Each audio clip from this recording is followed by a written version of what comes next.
Let's check it out. Thanks for sticking around.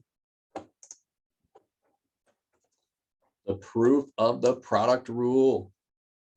We'll remember the product rule f prime of x g of x plus f of x g prime of x. Why is this it? So who ever came up with this? Genius. And it's like, it's so simple when you see it, but man. Okay, so we're going to go back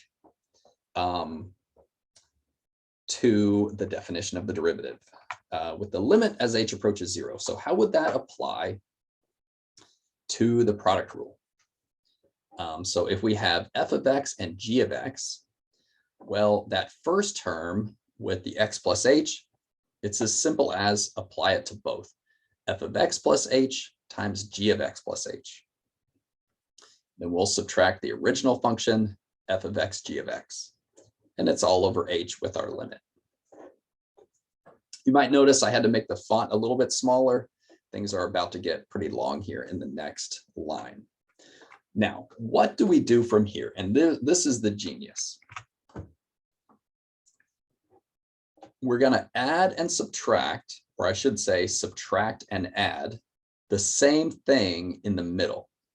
So we're going to keep that first term, f x plus h, g x plus h.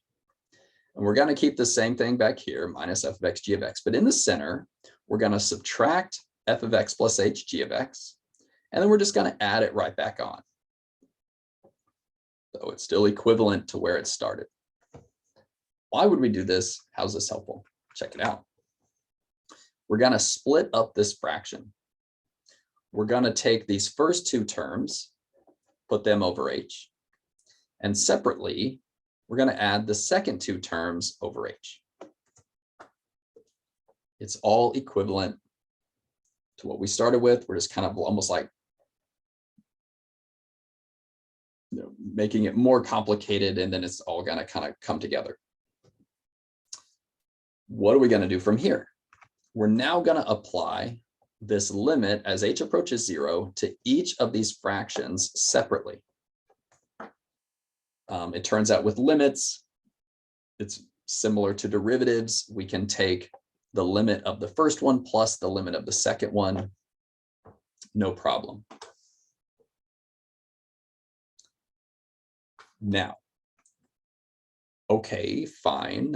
Where is this going? We're almost to the end, right? Notice that both of these numerator terms have f of x plus h. We're going to factor that out in the front here of the fraction. It cannot come all the way in front of the limit because it does have an h, but we can at least pull it out in front of the fraction. Here's what that would look like. That leaves behind g of x plus h minus g of x over h. All right.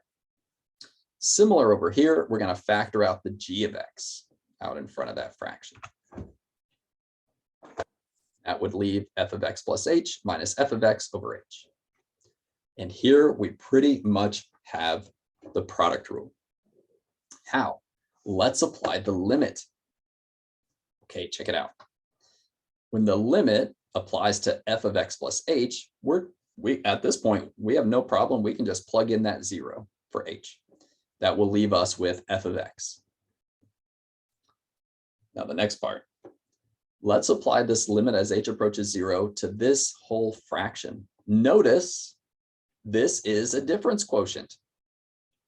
If we take the limit as h approaches 0, that's the definition of the derivative of g of x. That's g prime. So we have f of x times g prime. Similar over here, the limit as h approaches 0, well, the g of x, that does not have an h, so it doesn't change. And as that limit hits this, there's the difference quotient for f. That's the derivative, that's f prime. And there it is, f g prime plus g f prime. Now we'd have to rearrange the pieces to get it to look quite like I have it at the beginning, but that's no big deal. It's all multiplied and added, so we can switch stuff around. And there you go, the proof of the product rule. If you're wondering about the proof of the quotient rule, it is similar. It's a little bit more complicated.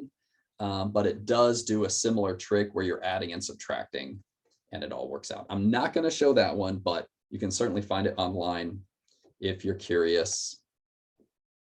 That's it.